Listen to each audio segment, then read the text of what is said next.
Усім привіт! В етері телеканалу ОТР Прайм. Це час, коли ми обговорюємо найважливіші для Криму, всієї України і всього світу теми. Звісно, основна тема це війна, яку ми обговорюємо з різних сторін, з різних точок зору. Але сьогодні у нас дуже цікава людина, яка безпосередньо зараз знаходиться на війні. Це людина, яку я давно знаю, але дуже незвично називати його посаду нинішньою. Це офіцер першої бригади спеціального призначення імені Івана Богуна Тарас Березовець. Тарас, ассаляму алейкум. Салам алейкум. Вітаю тебе, Айдера, і вітаю глядачів. Перше питання таке: чому ти вирішив, по-перше, піти на війну, і по-друге, чому саме в цю бригаду? Відповідь насправді дуже проста, Айдера, тому що ми живемо в історичний час і, знаючи все це, кожен має використовувати свої знання і свої вміння там, де вони найбільше потрібні. Так стало, що у мене дві вищі військові освіти, про це мало хто знає, я, в принципі, про це не любив розповідати, але крім військової кафедри університету Тараса Шевченка, яку я завершив і отримав звання лейтенанта запасу в далекому 97-му році, я ще закінчив Королівський коледж оборонних наук, це найвищий військовий коледж Великої Британії, і там здобув свою, власне, другу військову освіту. Просто я цілий час був цивільним працівником, але коли я побачив те, що відбувається сьогодні в нашій країні, я вирішив використати свої скромні знання там, де вони можуть бути найбільш корисними. А чому бригада спеціального призначення? Тому що ця бригада елітна, вона нещодавно сформована, вона знаходиться ще в стадії свого формування. Але бійці нашої бригади б'ються на більш гарячих точках фронту. Вони б'ються зараз саме там, де наступає ворог, на Донбасі. Вони б'ються сьогодні на півдні, поблизу до нашого з тобою Криму. Вони б'ються вже в Херсонській області, тому що бійці нашої бригади брали участь в успішному наступі і захопили населені пункти, понад 20 населених пунктів Херсонської області в тому числі. І вони беруть участь на інших ділянках фронту. Тому я допомагаю, роблю те, що я можу, і вчуся, в тому числі з нашими бійцями, регулярно проходжу військову практику і виїжджаю в гарячі точки. Зокрема, я вже був в відрядженні в зоні бойових дій на півдні понад 10 днів, і в тому числі вже навіть взяв участь в бойових операціях. Нічого собі, так все швидко змінилося в нашому житті. Я сьогодні вже день української журналістики, і я хочу тебе привітати. Багато суперечливо в нашій професії, в нашій країні. Але ось в цілому, твоє бачення, чи нормально, чи адекватно висвітлює війну зараз українська журналістика, яка, знаєш, багато хто каже, що війна лише там 100 днів триває, і тому для деяких там наших колег це стало новиною. Да, там вони кажуть, що ось війна, на яку ми не чекали. Я знаю, що ти чекав, в принципі. А як це виглядає ось наочно, коли ти бачиш війну і те, що ти бачиш на телеекранах, там в репортажах, в дописах на Фейсбуку тощо?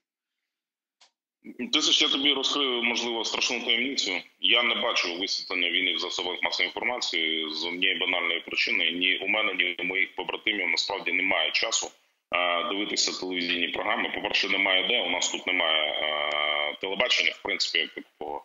Є інтернет, часто це просто мобільний інтернет, часто не дуже швидкий. І ми можемо тільки дивитися щось в записі на Ютубі. І, в принципі, що відбувається.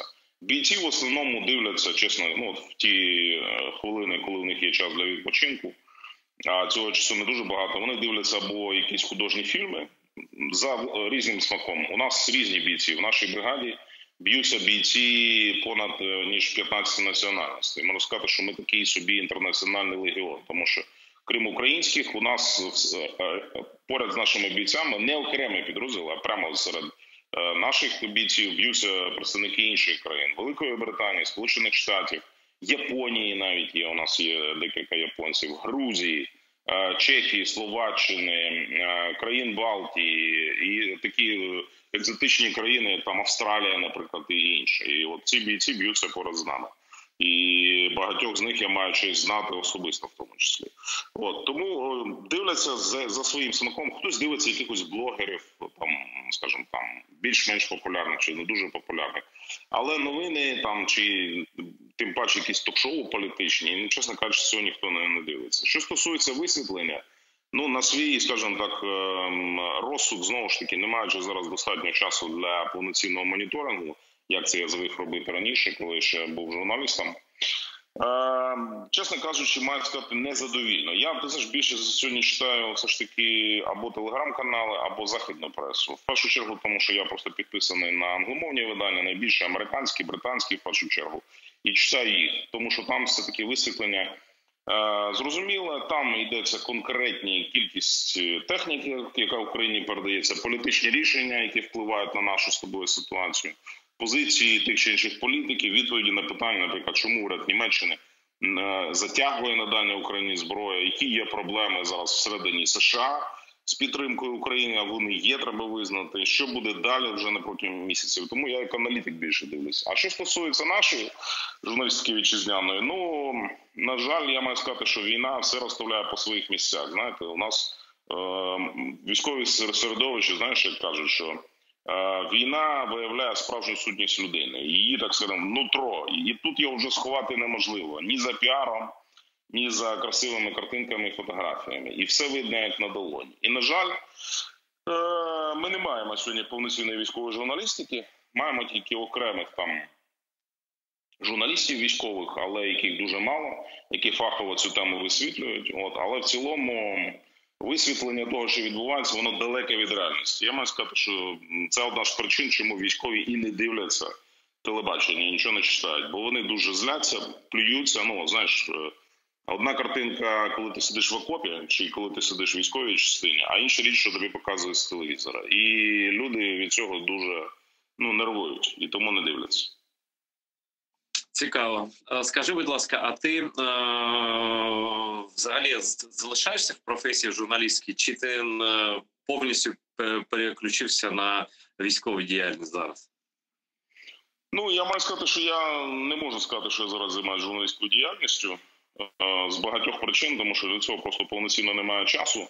І що я встигаю робити, і, в принципі, я встигаю там коментувати інколи дуже коротко для телевізійних каналів, які до мене звертаються. І знову ж таки, у мене тут є дуже серйозний внутрішній фільтр. Багатьом я просто відмовляю, чесно кажучи, тому що, знаєш, війна загострює, знову ж таки, чіткі лінії проводить. Да? Ті медіа, ті журналісти, які зараз мімікрували під патріотів, а ще нещодавно вони розповідали про те, яка прекрасна Росія, чому з нею потрібно дружити, я їм відмовляю принципово. Тому я даю коментарі виключно тим медіа, яких я вважаю достойними того, щоб їх дивилися, читали українські глядачі і читачі. І подекуди, як правило, там раз на 2 дні я встигаю записувати якісь там короткі блоги на YouTube-каналі. Ну і є люди, які мені допомагають вести мій телеграм-канал, тому що фізично я просто цього не встигаю робити. Оце все. Тому назвати це журналістикою я, безперечно, не можу. Це так, скажімо, це більше схоже на оцінки аналітика і щоденники людини, яка знаходиться на війні. Десь так. Ну, напевно, ти чув про деякі скандали, пов'язані там з візитами російських журналістів сюди. Вояж пані Марії Овсянникової, яка, правда, вона не вибачилася, вона просто сказала, що там no war, і стала зіркою німецької журналістики. Ось, і опинилася спочатку в Одесі, потім у Києві. І це все, просто багато хто не зрозумів, що це, навіщо це, і що це взагалі було. Ти маєш версію? Ти знаєш, я все це дивився, знову ж таки, дуже побіжно спостерігав за цією історією. Вона абсолютно ганебна по своїй суті, так само, як я вважаю, абсолютно неприпустиме надання російським громадянам українського паспорту, так як це відбулося в історії з Олександром Невзоровим. І це викликало дуже багато запитань. Я маю сказати, що наші хлопці, вони цьому дуже сильно дивуються. Чому? Тому що є багато людей, які б'ються за Україну з 2014 року, громадяни інших держав, і вони досі не мають українського громадянства. А подекуди навіть посвідки на проживання в Україні. Тобто жоден з них фактично громадянство України не отримав. При тому, що вони їх вбивають, їх ранять, а тут ні сіло, ні впала людина, яка досі не вибачилася за підтримку Путіна у 2012 році, коли був довіреною особою, або ніколи не вибачався за шовіністичні погляди по відношенню до незалежності держав Балтії. Там він взагалі персона нон грата, він отримав український паспорт. Та сама історія з пані Овсянниковою. Ну, знаєш, на жаль, в мене складається враження, знову ж таки, я не маю цієї глибини інформації, але мені видається все ж таки, що це не збіг. Знаєш, а це така от виглядає більше на інформаційну спецоперацію, інфільтрування в українське середовище так званих хороших русських. Да? От, що, мовляв, треба відділити Путіна від росіян, від російської нації, що росіяни не несуть відповідальності за Путіна. Є погані росіяни, значить, які нас вбивають, гвалтують, катують, а є добрі росіяни, такі як Овсянникова і подібні до неї. І тому у мене безліч запитань, насамперед, хто дозволив їй здійснити тур безперешкодно і, по суті, виконати пропагандистські цілі. Стосовно Deutsche Welle і її німецьких нинішніх працедавців, в мене жодних ілюзій немає. Там, в принципі, все зрозуміло. У них абсолютно неадекватні сприйняття того, що відбувається. І в тому числі по відношенню до Росії, якісь у них історичні комплекси. Але, ну, не знаю, як на тобі виглядає. Мені видається більше, що це така спроба спецоперації почати замирення. Знаєш, в такий спосіб неприродній, я кажу, да? Неприродній спосіб замирення української і російської нації. Мовляв, через інфільтрацію таких от правильних, хороших русських. Ну, дивись, зараз все одно це неможливо. Це якщо припустити, що це існує такий план перспективний, стратегічний, да, то якщо припустити, кому це може бути вигідно і як це може бути використано цей термін «хороші русські», це те, що Путін – це не народ, росіяни, Путін – це окремі сутності, тощо. Як перспективно це можна використати? Бо зараз я просто не бачу. Війна йде, війна дуже жорстока, і я тут жодних підстав для дружби не бачу.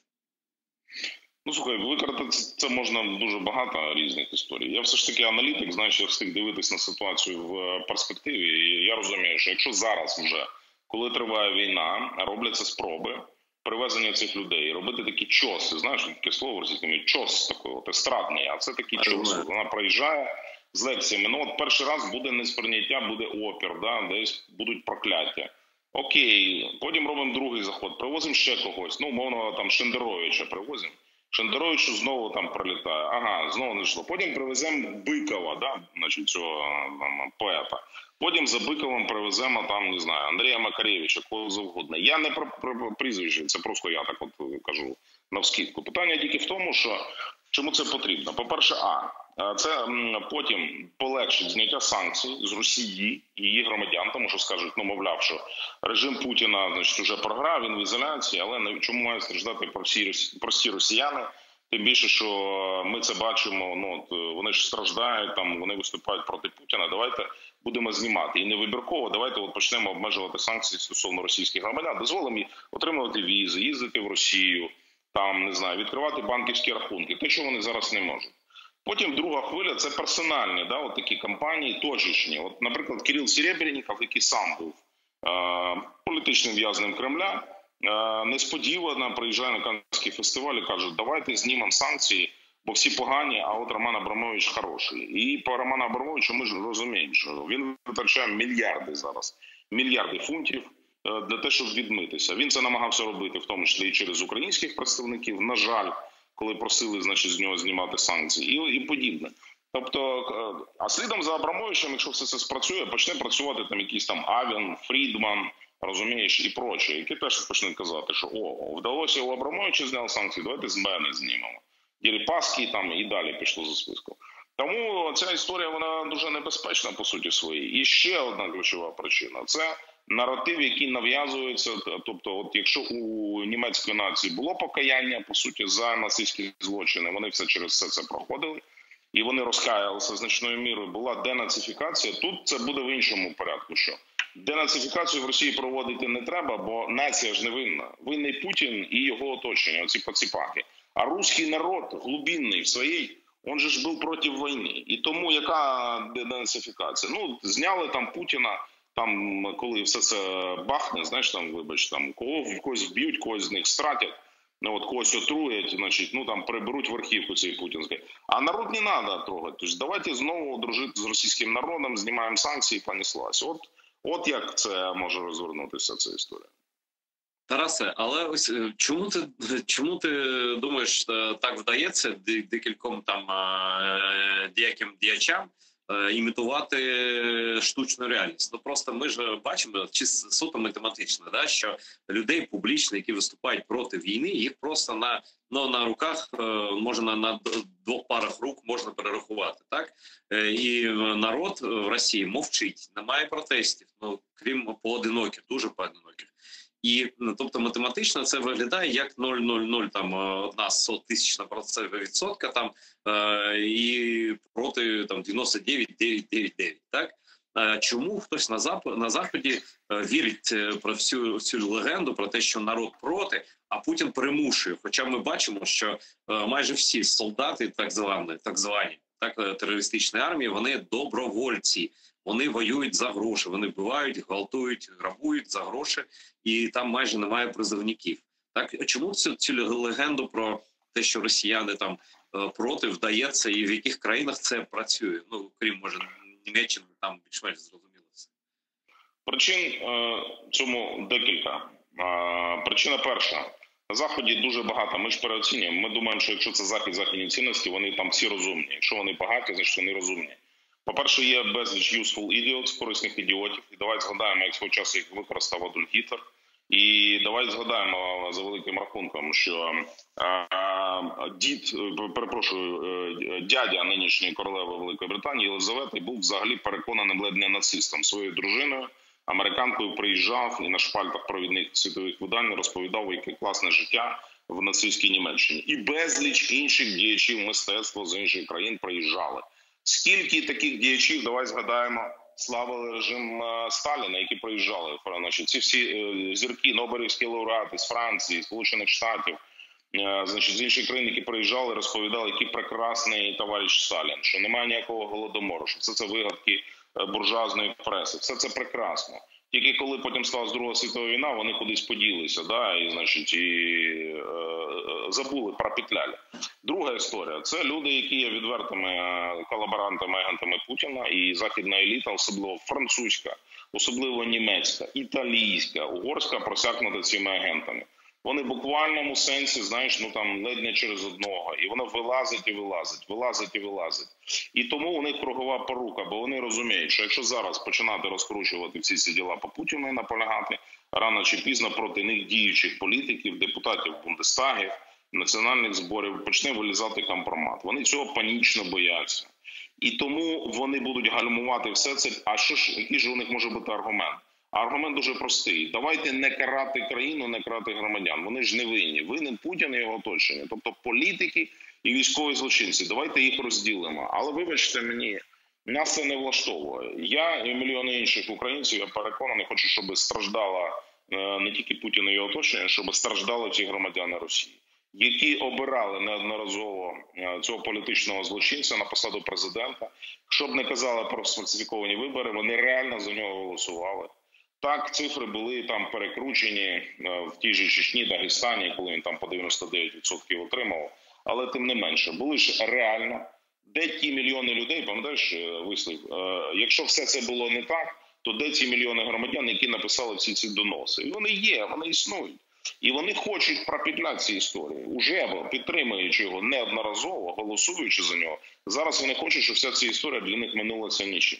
І третя причина – це група людей, які звикли просто банально заробляти на Росії. І для них бізнес as usual є нормальною практикою. І такі люди теж є скрізь, і навіть в Сполучених Штатах, і навіть у Великій Британії. Просто зараз вони поховалися, бо зараз це дуже небезпечно говорити про такі речі. Можна закінчити, як колишній канцлер Німеччини Шрёдер, від якого пішла вся його команда, включаючи помічників і навіть перекладачів. Але вони спокійно чекають свого часу, вони знають, що час мине, рано чи пізно буде втома від України, і от тоді знову можна буде вивести і сказати, що ну давайте ж тепер почнемо ж якось з Росією працювати, бо не дай Боже ж, якщо ми не будемо з ними торгувати, вона ж впаде тоді в лапи Китаю, і тоді буде ще гірша ситуація, або там ще до влади прийде якийсь оскаженілий Кадиров і почне, значить, пуляти ядерними бомбами скрізь навколо. Тому вони просто сидять, ці цинічні потвори, і чекають свого часу. От і відповідь на це питання. Ти згадав про Китай, звісно, не можу не запитати. Поведінка Китаю дуже така, ну, ми розуміємо, як вони поводяться. Вони і хочуть, і не хочуть, і бояться, і, в принципі, вони, ну, на мою думку, вони погодилися з агресією проти України. Це не інформація якась. Мені просто так здається, що дві країни були попереджені про наступ, я так думаю, це Китай і Угорщина. Причому Угорщину, на мою, знову ж таки, думку, було обіцяно там 3 райони, де умовно там етнічні угорці живуть, українці, я маю на увазі, але він там паспорти роздавав, ти пам'ятаєш це, да? А Китай просто, якби, ну, сказав, ну, добре, Путіну, Україна нехай буде твоя, а ти нам залишаєш там Казахстан і прочі інші там сфери впливу. Це версія лише. Але поведінка Китаю, на твою думку, яка вона зараз? І чи можемо ми чекати на якісь несподіванки, тобто на якусь рішучу військову підтримку зброєю, чи економічну підтримку, чи Китай все ж таки не буде до цього даватися? Я, знову ж таки, аналізуючи західну пресу, профільних експертів, спеціалістів з Китаю, довірюсь їхній думці, оскільки я не є фахівцем саме з Китайської Народної Республіки. Так от, ці фахівці стверджують все ж таки, що Китай зараз став дуже обережний. Дуже обережний, і він, звичайно, зважив всі ризики, розуміючи, що втягування в тому чи іншому контексті в російсько-українську війну, якщо Китай почне підтримувати Росію, економічно чи військово, обернеться для нього запровадженням конкретних економічних санкцій. Цього Китай, звичайно, хоче уникнути, тому що торгівля з Росією – це такий мізер, а торгівля з Заходом – це вже там зовсім порядок інший цифр. І тому Китай максимально зацікавлений в ослабленні Росії. Він хоче, щоб Росія ослабла і мілітарно, і економічно, тому що це полегшить експансію Китаю, захоплення, але мирним шляхом, виключно мирним, не військовим шляхом, російської економіки, в першу чергу, і російських регіонів. Китай, на відміну від Путіна, грає вдовгу. Він дуже розраховує, дуже прораховує наслідки кожного свого кроку. Тобто він не буде, точно роблять висновки ці експерти, влазити в цей конфлікт і жодним чином не буде ризикувати таємно щось постачати Росії, в першу чергу зброю. Він буде діяти в рамках домовленості з американцями. Суть цієї домовленості ми не знаємо, але не можемо там по, скажімо, певних сигналах з американської адміністрації зрозуміти, що у них є домовленість з китайцями, і вони про це домовилися. І Китай буде цих домовленостей дотримуватися з багатьох банальних причин. От ми бачимо наслідок цього, наприклад, Пентагон вже відмовив армії Тайваню в постачанні сучасних зразків, причому по тих контрактах, які вже були законтрактовані армією Тайваню. От щось так сталося. Ну, кажуть, технічні проблеми, але ми розуміємо, що питання не в технічних проблемах, а в політичних рішеннях. Оце, будь ласка, тобто американці домовились, ми, наприклад, хочемо, щоб ви не втручались, не влізли в Україну, і це важливо. А ми зі свого боку, Китай каже, значить, хочемо, щоб ви там не допомагали Тайваню. Окей, вони домовились. І все це відбувається буквально на наших очах. Тому ще один важливий аспект. Для Китаю Україна дуже важлива, тому що Україна забезпечувала продовольством багато країн-клієнтів Китаю. В першу чергу в Африці. І те, що зараз ці країни відчувають голод, це б'є по національним інтересам Китаю. Тобто у них є дві стратегічні цілі. Максимальне ослаблення Росії, а з другого боку так, щоб ця війна не тривала занадто аж довго, бо Україна все ж таки важлива і в логістичному ланцюжку для постачання китайських товарів, через неї зручно це дуже робити. І крім того, Україна годує багато країн-клієнтів самого комуністичного Китаю. І тому Китай в цій історії, він не те, що є союзником України. Ну це некоректно. Просто так скажемо, стратегічні інтереси Китаю збігаються конкретно з цілями перемоги України. Тобто в даному контексті ми з ними діємо паралельно, тому що наші цілі просто співпадають. Дивись, ти згадав про Туреччину, і я ось останню цитату з президента Зеленського наведу. Володимир Зеленський вважає, що Туреччина може стати посередником у деблокаді портів, ну саме тих портів, про які ти згадав, маючи на увазі постачання зерна в Африку, ну переважно навіть в Африку, бо дійсно там потреби великі, і Китай дійсно там має свої економічні, політичні інтереси тощо. Ну, взагалі багато про Туреччину кажуть як про посередників. Власне, вона сама себе так позиціонує. Але насправді, чи вдається Туреччині грати цю роль? Чи може їй вдатися це, чи може час ще не прийшов. І ось такий лакмус, як деблокада портів, ну якщо це комусь вдасться зробити в практичному сенсі, так? Я не знаю, чи варто в це вірити, то це буде дійсно країна, яка може бути принаймні посередником. На що ти чекаєш в Чорному морі? На загострення чи навпаки? Ну, для Росії Туреччина, звичайно, не є союзником. Туреччина є країною-конкурентом, причому дуже небезпечним для путінського режиму, тому що вони змагаються за вплив в одному і те самому регіоні. І з урахуванням ослаблення Росії вага Туреччини буде тільки зростати. Туреччина прагне про побудову так званого великого Турану, такого пантюрського світу, який буде об'єднувати ті держави, які входили колись в Отоманську імперію або вважалися її васалами. Крім того, Ердоган чи не єдиний політик в світі взагалі, якого Путін, ну от я б навіть сказав, що він його боїться і поважає, тому що він розуміє силу цього політика, він розуміє наслідки, якщо він веде його в оману або, не дай Боже, обдурить. Ердоган не буде двічі попереджати, і Путін знає, що на відміну навіть від того ж президента США Байдена, який володіє куди більшою економічною і військовою міцю, Ердоган розуміє, що в нього можливості надто скромніші, але він без жодного вагання кине всі ці можливості проти того, хто кине виклик його лідерству в регіоні, або хто поставить під сумнів взагалі, в принципі, те, що Ердоган буде мститися, якщо його обдурять. Тому Ердоган чи не єдиний політик, якому, якби Путін дійсно пообіцяв розблокувати ці порти, він би змушений був цю обіцянку дотримати. Я вже висловлював припущення, що Путін спеціально зробить таку показову а-ля гуманітарну акцію і скаже, що, от, мовляв, у нашій спецоперації в Україні це одна історія, але ж страждають сотні мільйонів ні в чому не винних людей на всьому світі, і тому, звісно, що ми не будемо заперечувати тому, щоб ці кораблі виходили. Він може це зробити і дати можливість навіть приємно Ердогану, щоб саме військово-морський флот Туреччини супроводжував цей караван, який вийшов би з Одеси і потім пройшов би через турецькі протоки і далі вже дійшов до свого кінцевого споживача. Я не виключаю, що він може йому в цьому підіграти, звичайно, розраховуючи на те, що він отримає зустрічні поступки з боку самої Туреччини.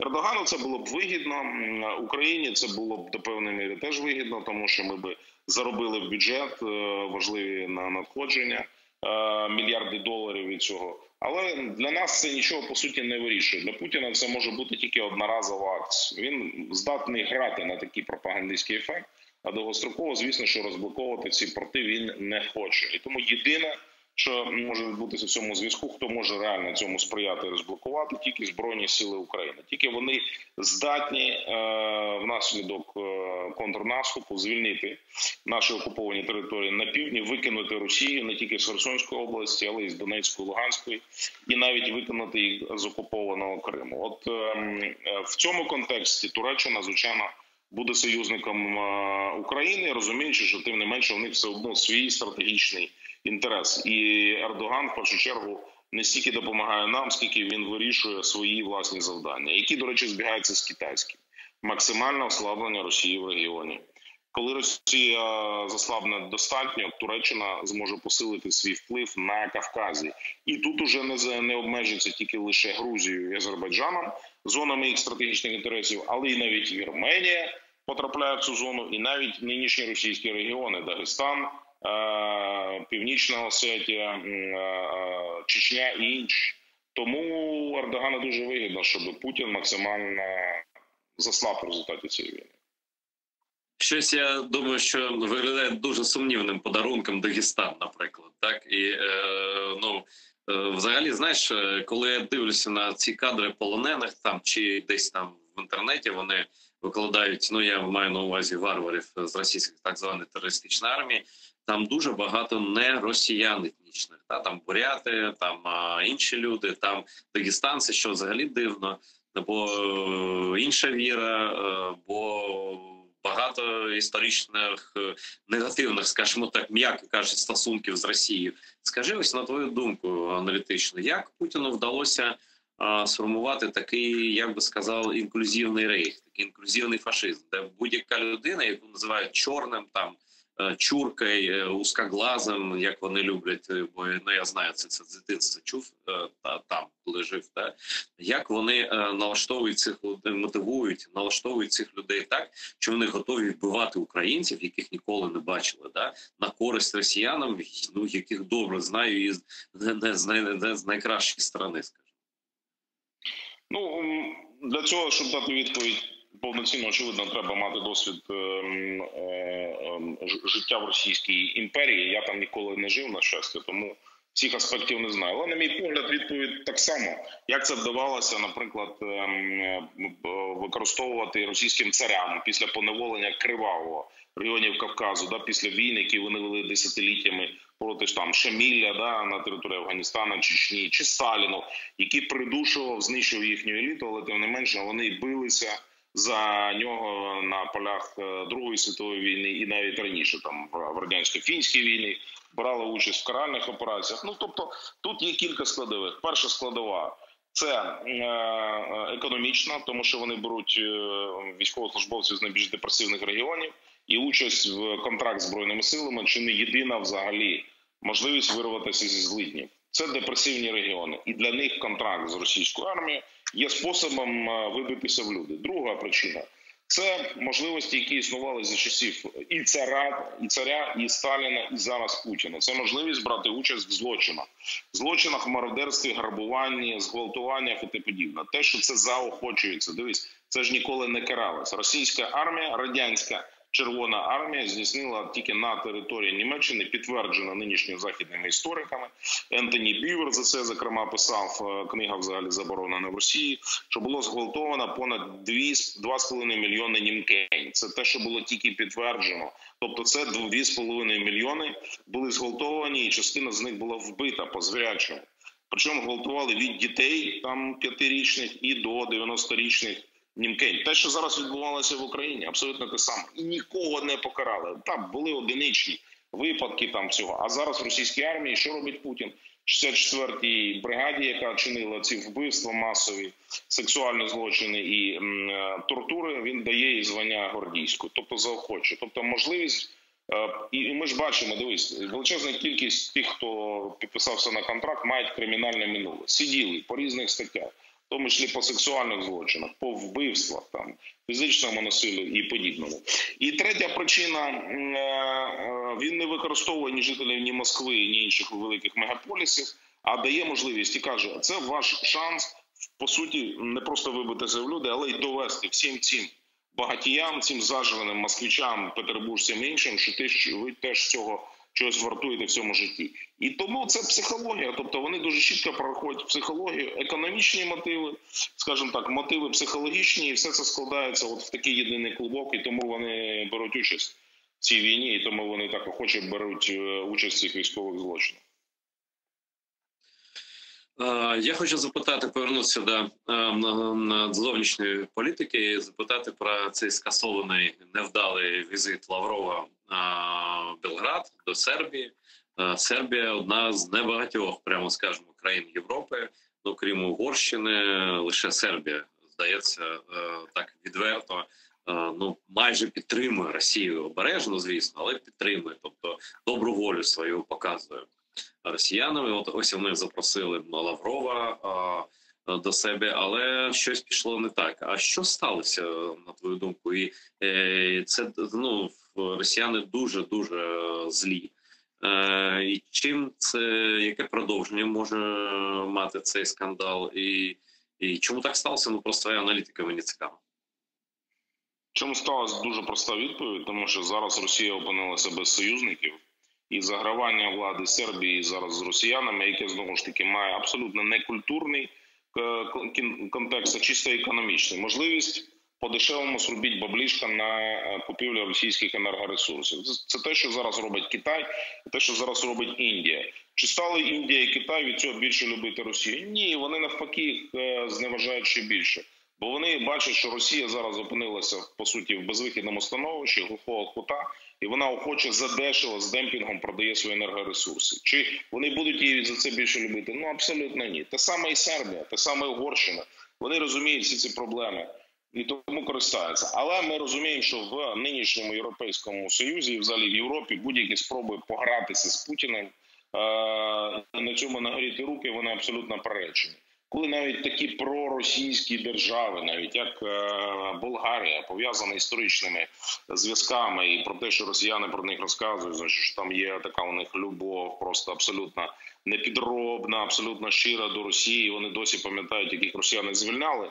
Ну, тоді треба теж поритися в архівах і подивитися. По суті, це була та сама спеціальна операція на теренах тодішньої Отоманської імперії по, як вони кажуть, створенні, по суті, ЛНР і ДНР за великим рахунком, можна сказати, ну, з точки зору отоманських істориків. Тому що вони відторгли території Болгарії і створили псевдодержави, значить, які не визнавалися. Так, були переслідування, я кажу з точки зору Туреччини, не кажу з точки зору історії. І тому вони чинили там абсолютно такі ж самі акти геноциду, вбивства, значить, тортур по відношенню до місцевого населення. І не тільки турецького походження, але і в тому числі і болгарського, в тому числі і сербського. І про це зараз не прийнято згадувати, але все це було. Тобто, ці так називаємо освободителі, вони пройшлися вогнем і мечем по території Балкан, і в тому числі вбиваючи так звані поневолені народи. Тому вся ця історія з тим, що не пропустили Лаврова, які вона буде мати наслідки. Ну, для цих країн жодних, тому що у них не було іншого вибору. Вони не могли діяти в іншій парадигмі відносин ставлення до Росії з точки зору нинішнього Європейського Союзу. Там всіх дуже жорстко попередили, звісно, неформально. Будь-які спроби погратися в підтримку Путіна, вони закінчаться дуже погано для вас, конкретно. Тому що ви є членом Європейського Союзу, якщо ви не зрозуміли натяки, подивіться, наприклад, Угорщина, проти якої Євросоюз запроваджував свої внутрішні санкції, і подумайте 10 разів, чи хочете ви опинитися в такому ж самому становищі, враховуючи, що ви маєте найвідсталішу, найбіднішу економіку серед усіх країн ЄС. От і все.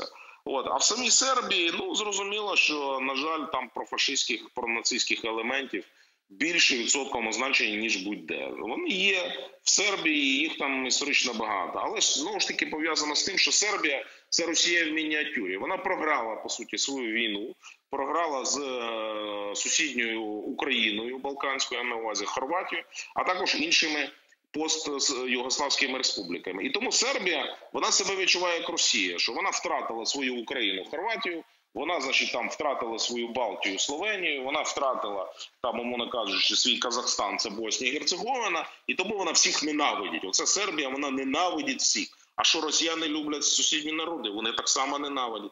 І тому просто відповідь проста. Подивіться на сербів і подивіться на росіян. Це два брата-акробата. Просто що один менший дегенеративний, а інший більший. Вибач, ну, може це не політкоректно, але це правда. Не, це ти дуже влучно сказав. Я навіть згадав, знаєш, я колись там в Будапешті сидів в одному барі з угорцями. В них такі теж фантомні болі, імперії. І вони кажуть, ось дивись, тут карта стара висить. І наше найвеличезніше південне місто – це Белград. Я зараз згадую, думаю, може їм якось там розібратися, почати розбиратися, чи Белград якось відволіктися від підтримки Росії і зайнятися один одним. Ну, я жартую, звісно, але це дійсно дві нації, які мають фантомні імперські болі, і угорці так само, в принципі, як і серби. Але є ще одна країна, яка, на жаль, межує з нами. Ну, на жаль, принаймні при сучасній владі, це ти здогадався, напевно, це про Білорусь йдеться, і конкретно про Лукашенка. Останніми днями багато новин про те, що з ракетами, з авіацією, з системами ППО російські сили накопичуються на кордоні вздовж білоруського кордону, принаймні там близьких десь районах до Києва, до Чернігова тощо.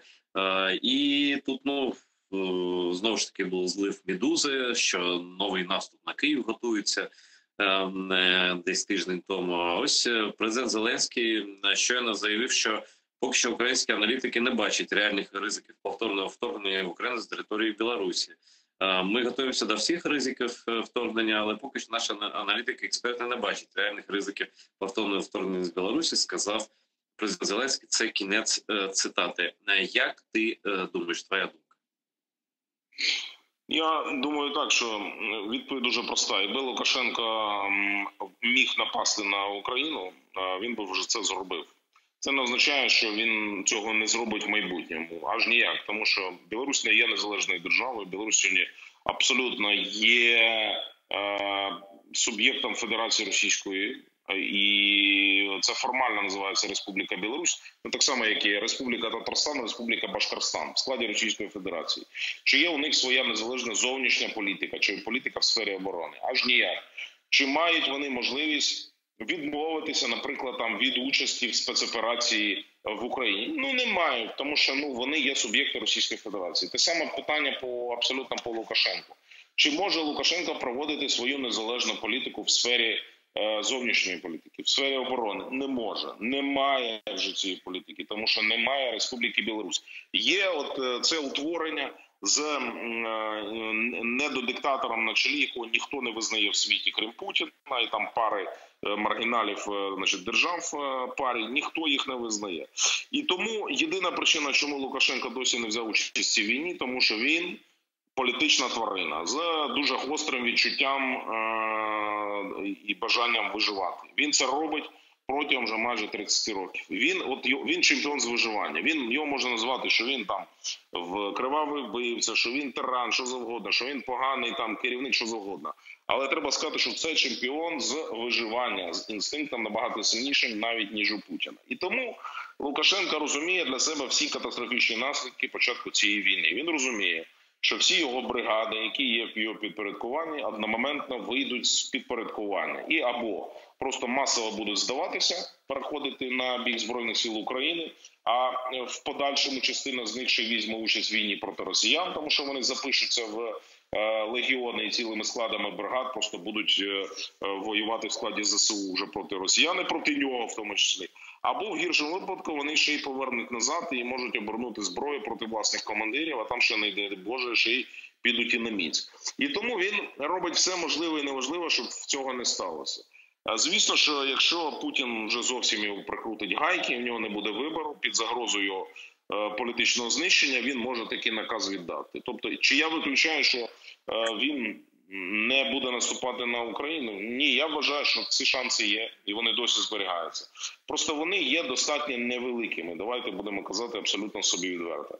Але з точки зору міжнародного права він уже став співучасником цієї агресії, бо міжнародне право дуже чітко розрізняє і визначає: країна, яка надає свою територію для військової агресії, стає учасником цієї агресії. Так було, наприклад, з Таїландом, який надав свою територію для американських військових в В'єтнамській війні. І таким чином держава Таїланд стала так само співучасником цієї війни. Ну, інша річ, що зараз їм, звісно, ніхто за це не карав, тому що вже Америка давно залагодила відносини з В'єтнамом, і Таїланд свої відносини з В'єтнамом. Але оце приклад того, що це сталося. Вони надали свою територію. Так само він надав. І він розуміє, що йому треба з цієї історії вигрібати. Можливо, раніше за Путіна. І тому, як каже західна преса, він уже почав свої чергові сепаратні перемовини за спиною Путіна. Намагаються. Чи вдасться йому це? Ну, не факт. Але те, що він всадить ножа Путіну в самий незручний до цього момент, в цьому сумнівів немає. І чи ми маємо цьому радіти, чи підтримувати? Ні. Ну, він військовий злочинець, так само, як і Путін. Просто він менше злочинець, ніж Путін, безперечно менше. Але те, що він надав свою територію, дозволив їм вбивати і заходити, ну, знову ж таки, він такий самий злочинець, як і його партнер in crime Владимир Путін. Ну, це безумовно, але цікаво, якщо дійсно це відповідає дійсності, я перепрошую, що він намагається якісь там контакти встановити. Ну, тут ми переходимо більш вже до теорії змови, але може і ні. Бо ось, наприклад, пан Подоляк, офіційна людина з Офісу Президента, просто відкритим текстом каже, що війна може закінчитися, ну, от ця фаза війни, принаймні, напевно, він має на увазі, в будь-яку мить, бо в Російській Федерації зріє внутрішній конфлікт. Більш подробно він не пояснив.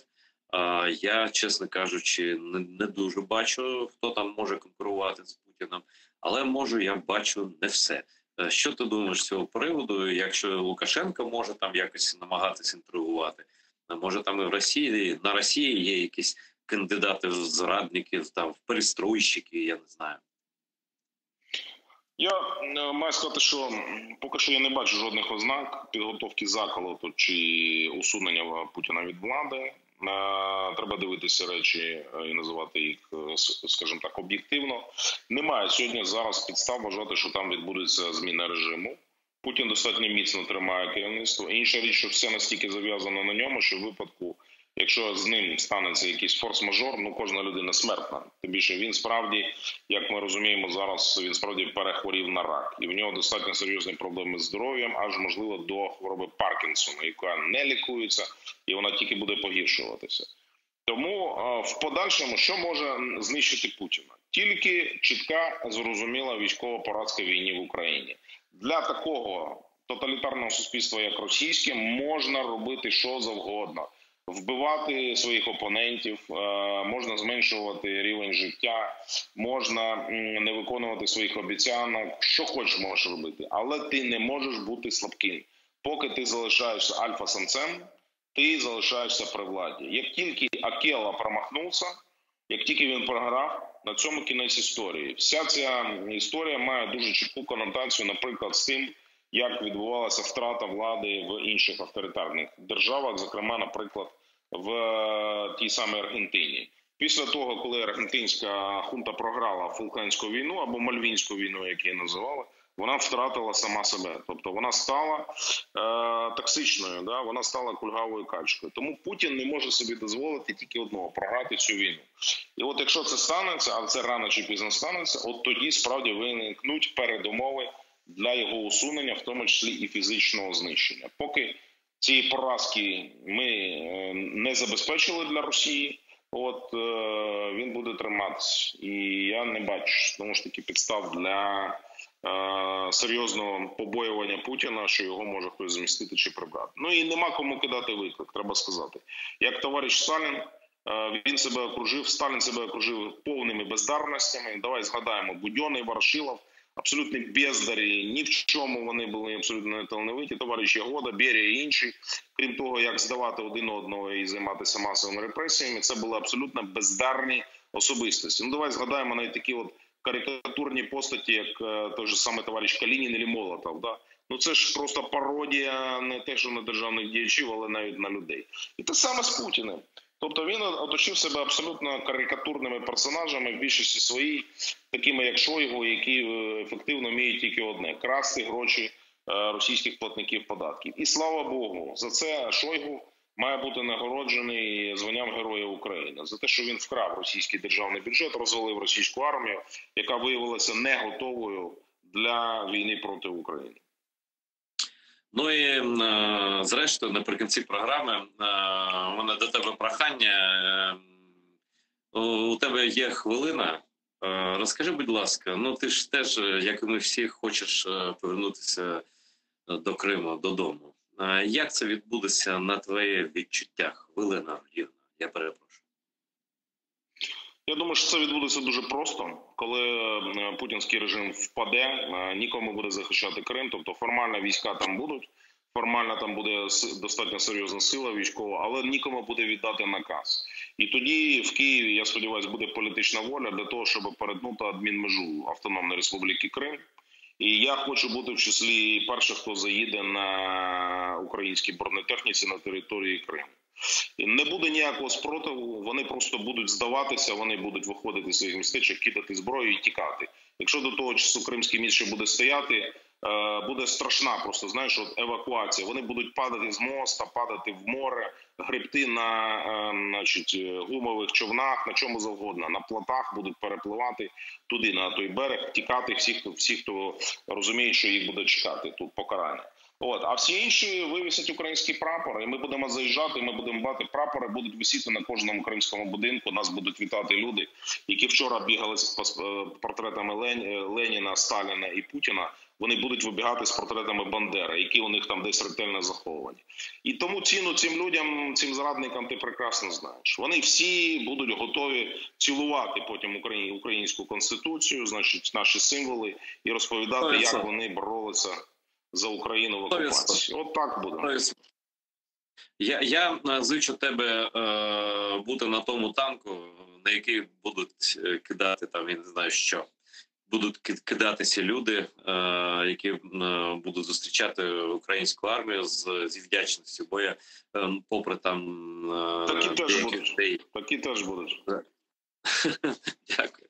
Ось, я просто про те, що так, там багато байдужих людей, але там багато і наших патріотів, і Крим має бути звільнено в будь-який спосіб, і поки Крим не звільнений і не повернений в Україну, ця війна не закінчиться. Дякую. Тарас Березовець з нами був. Тарас Березовець в іншій якості, військовий.